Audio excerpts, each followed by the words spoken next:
భూమిపై చంద్రుడు పరిభ్రమించేటప్పుడు చంద్రుని యొక్క ఉనికిని బట్టి భూమి మీద ఉండేటువంటి రేడియన్స్ ఫ్లక్చువేషన్ జరుగుతూ ఉంటాయి.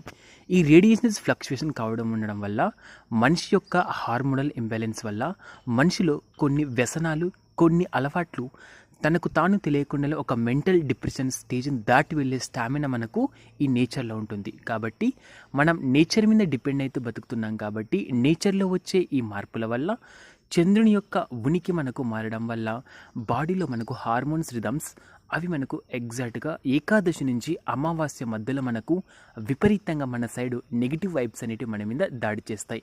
దీనివల్ల బాడీలో మనకు హార్మోనల్ ఇంబ్యాలెన్స్, అదేవిధంగా బాడీలో ఉన్నటువంటి ఈ మైండ్ అండ్ సెన్సెస్ కంట్రోల్ చేసుకోలేకపోవడం, ఎగ్జాక్ట్గా మనకు ఏకాదశి తర్వాత వచ్చే అమావాస్య ఈ మధ్యలో ఉన్నటువంటి థింగ్స్లో మనకు బాడీలో ఉండే హార్మోన్స్ మూడు డిస్టర్బ్స్ కావడం వల్ల ప్రతి చీటికి మాటికి మనకు నేచర్ మనల్ని, మన మెంటాలిటీని కంటిన్యూస్గా ఫ్లక్చువేట్ చేయడం వల్ల మనం విపరీతంగా కోపం, ఆవేశం, కామ, క్రోధాలు విపరీతంగా పెరుగుతూ ఉంటాయి.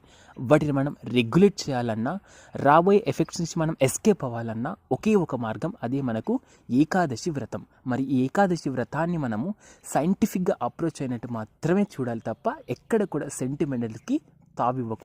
అటువంటి ఏకాదశి రోజున మనకు ఉండేటువంటి ఈ నెగిటివ్ రేడియేషన్స్ ఎఫెక్ట్ వల్ల మనం ఏదైతే గ్రెయిన్స్ తీసుకుంటామో ఆ గ్రెయిన్స్లో మనకు రేడియేషన్ ఎఫెక్ట్ విపరీతంగా ఉంటుంది. ఆ రోజు మనం గ్రెయిన్స్ అంటే పప్పులు, దినుసులు, ధాన్యాలు తీసుకోవడం వల్ల వాటిలో ఉన్నటువంటి ఆ నెగిటివ్ రేడియేషన్స్, ఇన్ఫ్లక్చువేషన్, హార్మోనల్ ఇంబాలెన్స్ వల్ల మన బాడీలో ఉన్నటువంటి మనకు అడ్రిన్, గ్లిన్ అండ్ లెఫ్టిన్, స్టెరోస్టెరాన్ అండ్ సో మెనీ హార్మోన్స్ మనకు ఆటోమేటిక్గా మనకు మూడ్స్ని డిస్టర్బ్ చేస్తూ ఉంటాయి. దానివల్ల ఆ రోజు విపరీతంగా ధాన్యాలు తీసుకోవడం వల్ల ఆటోమేటిక్గా అప్పటికే చెడిపోయిన ఏదైతే మన బాడీలో ఉన్నటువంటి ఈ ఇర్రెగ్యులారిటీస్ ఉంటాయో అగైన్ వాటిని మనం తగ్గించుకోకుండా అగైన్ వాటి మీద మనం ఎఫెక్ట్ చూపడం వల్ల మన బాడీ కంట్రోల్ కోల్పోయి అనారోగ్యమయ్యే ఛాన్స్ ఉంటుంది. కాబట్టి ఏకాదశి రోజు మనం ఎట్టి పరిస్థితుల్లో కూడా ధాన్యాలు స్వీకరించకూడదు. అయితే ప్రజెంట్ మోడ్రన్ ఎరాలో మనం మ్యాక్సిమం చూస్తుంటే ఇంటర్మీడియట్ ఫాస్టింగ్ అన్న ఒక పదం మనకు నాడీల్లో ఉంది. ఇంటర్మీడియట్ ఫాస్టింగ్ మనకు ఇది జపాన్లో, సో మనకు ఎర్లీగా మనకు 2000 ఆ ఎరాలో ఏమైపోయింది, ఈ యొక్క నోబెల్ ప్రైజ్ ఈ యొక్క ఇంటర్మీడియట్ ఫాస్టింగ్ జపాన్ వాళ్ళు ఇంట్రడ్యూస్ అయిన తర్వాత జనాలలో విపరీతమైన హెల్త్ బెనిఫిట్స్ రావడం జరిగాయి. అయితే జపానీస్ వాళ్ళు ఇండియాస్లో ఉన్నటువంటి గ్రంథాల మీద వేదిక్ అండ్ ఆయుర్వేదాల నుంచి కాపీ కొట్టినటువంటి ఈ ఏకాదశి వ్రతాన్ని జపాన్ వాళ్ళు పాటిస్తున్నా సరే ఆల్మోస్ట్ ప్రపంచంలో దీనికే ఏకాదశి వ్రతాన్ని ఇంటర్మీడియట్ ఫాస్టింగ్గా వాళ్ళు నానుడి జరుగుతుంది. కాబట్టి ఏకాదశి వ్రతం అనేది మనం సైంటిఫిక్గా దీన్ని అప్రోచ్ అవ్వాలి తప్ప ఎక్కడ కూడా మీరు దీన్ని ఒక నార్మల్గా చూడకూడదు. ఇది ఎగ్జాక్ట్గా మనకు వేదిక్ ఏది చెప్పిన ఆ స్క్రిప్చర్ మనకు మన ఆరోగ్యానికి సంబంధించినగా ఉంటుంది. ఏకాదశి రోజు మనం విపరీతమైన ధాన్యాలు తీసుకోవడం వల్ల ఆ యొక్క ధాన్యాలలో కలి ప్రభావం వల్ల కలియుగంలో కలిపురుషుడుగా మనకు లిఖితమై ఉంటాడు. ఈ కలిపురుషుడు వల్ల మనకు తెలియకుండానే మద్యం, మాంసం, మగువ, జూదం అన్నటువంటి ఘోరాతి ఘోరమైన పాపాలను మనం కంట్రోల్ చేసుకున్నా సరే ఏకాదశి వ్రతాన్ని పాటించకపోతే మనం తెలియకుండానే ఆ యొక్క సర్వీస్లో నుంచి మనం ఫాల్ డౌన్ అయిపోయే ఛాన్స్ ఉంటుంది. ఎందుకంటే మనం నేచర్ మీద డిపెండ్ అయితే బతుకుతున్నాం. మెటీరియలిస్టిక్ వరల్డ్లో మనం మెటీరియల్ వరల్డ్కి మనం నేచర్ తగ్గట్టు మనం బాడీని సఫికేట్ చేయాలి తప్ప ఎక్కడ కూడా మనం అగనిస్ట్గా వెళ్తే మన బాడీని మనం ఫైట్ చేయాల్సి ఉంటుంది. కాబట్టి కలిపురుషుడు ఏకాదశి రోజు కేవలం ధాన్యాలలో దాక్కుని ఉంటాడు. అది తీసుకున్నప్పుడు ఆటోమేటిక్గా మన మెంటల్ అండ్ ఫిజికల్ హెల్త్ మీద డిస్టర్బ్ అయిపోయి మనం దేని మీద ఫోకస్ చేయలేక, మనం దేని మీద కాన్సన్ట్రేషన్ చేయలేక మనం ఎక్కడ కూడా మనం ముందుకు ఎదగలేం. ఈవెన్ చదువులో మరి రిమైనింగ్ వాటి మీద మనం కూడా ఫోకస్ చేయలేం. మళ్ళీ ఇటువంటి ఏకాదశి వల్ల కలిగేటువంటి సైంటిఫిక్ బెనిఫిట్స్, ఫస్ట్ ఇందులో మనకు జీర్ణ వ్యవస్థకు విశ్రాంతి. మనం కంటిన్యూస్గా మనం ఫుడ్ని కడుపులో వేస్తూనే ఉంటాం. కానీ ఈ ఫుడ్ని కన్సిస్టెంట్గా వేయడం వల్ల మన యొక్క లివర్ డీటాక్సిఫికేషన్ చేయడం పాసిబుల్ అవ్వదు. డీటాక్సిఫికేషన్ అనేది మనం తీసుకున్న ఫుడ్లో వేస్టేజ్ అండ్ వేస్టిక్ మెటీరియల్స్ మనం బాడీలో నుంచి బయటకు వేయకపోతే అది పేరుకుపోయి మనలో అన్నటువంటి బాడీలో టాక్సిన్స్ డెవలప్ అవుతాయి. ఈ టాక్సిన్స్ డెవలప్ కావడం వల్ల మనకు తెలియకుండానే అతి ఘోరమైన హెల్త్ మనకు చెడిపోయే ప్రభావం ఉంటుంది. కాబట్టి మనం ఎప్పుడైతే లివర్కి మనం విశ్రాంతి ఇస్తామో డీటాక్సిఫికేషన్ వల్ల మనకు బాడీ అనేది క్లీనప్ అవుతుంది. దీంతోపాటు ఆటోఫేసియా అనేది ప్రజెంట్ మనం చూస్తున్న ట్రెండింగ్లో ఉన్నటువంటి ఆల్మోస్ట్ పర్సన్స్ ప్రపంచం ఎదుర్కొనే పెద్ద సమస్య cancers and sugars and so many things నిలబెడుతుంది. ఈ క్యాన్సర్ కణాలు, టీవీ అండ్ సో మెనీ ఘోరాతి ఘోరమైన డెడ్ సెల్స్ ఏమైపోతాయంటే ఆ ఏకాదశి రోజు ఉపవాసం ఉండడం వల్ల ఆ సెల్స్ మనకు క్లీనప్ అయిపోయి బాడీ షైనీగా తయారవుతుంది.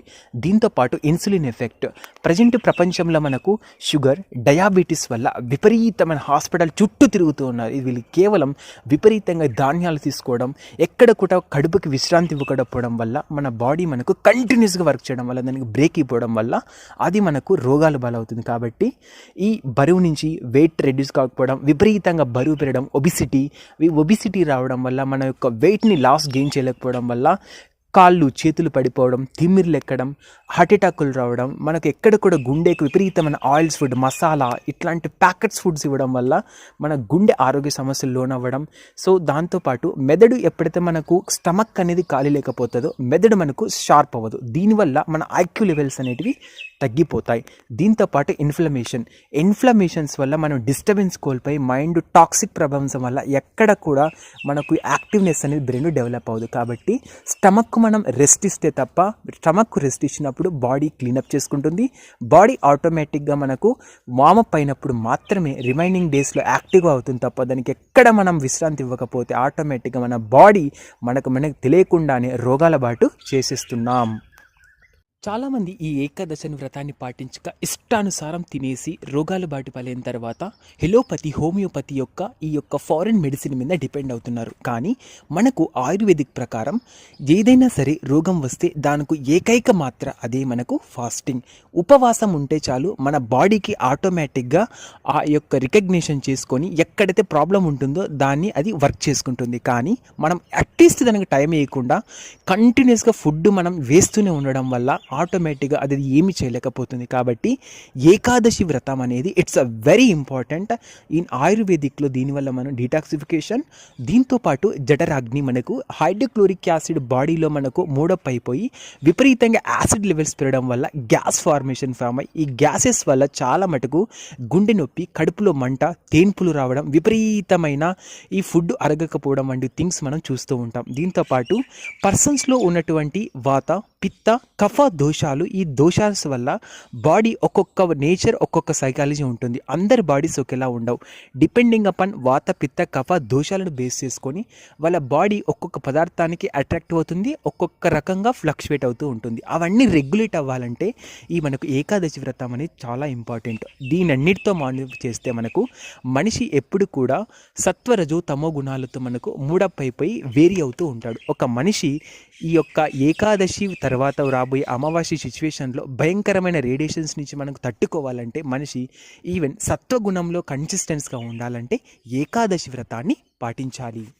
మరి ఏకాదశి అంటే కేవలం ఏదో సైంటిఫిక్గా హెల్త్ బెనిఫిషరీ కోసమా? కాదు. ఏకాదశాన్ని మనం భగవంతునికి దగ్గర కావడానికి అత్యంత ప్రీతికరమైన రోజు ఏకాదశి.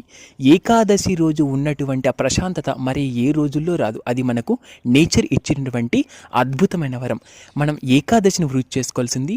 మనం ఏది కూడా డెవలప్మెంట్ కాకుండా అక్కడే ఉండిపోవడం అనేది మూర్ఖత్వం. ఈవెన్ మనం డివోషనల్ సర్వీస్లో ఆ యొక్క ప్రేమానుభూతిలో డెవలప్ అయితే తప్ప మనం ముందుకెళ్ళలేం. సేమ్ టేస్ట్ని మనం కన్సిస్టెన్స్గా మెయింటైన్ చేయాలంటే మనకు ఈవెన్ డివోషనల్ సర్వీస్లో మనకు భక్తి మార్గానికి సైతం మనకు డివోషనల్ గ్రోత్ చూసుకోవాలి. దాంతోపాటు సెన్స్ని రెగ్యులేట్ చేయాలంటే మనకు ఏకాదశి వ్రతం అవసరం.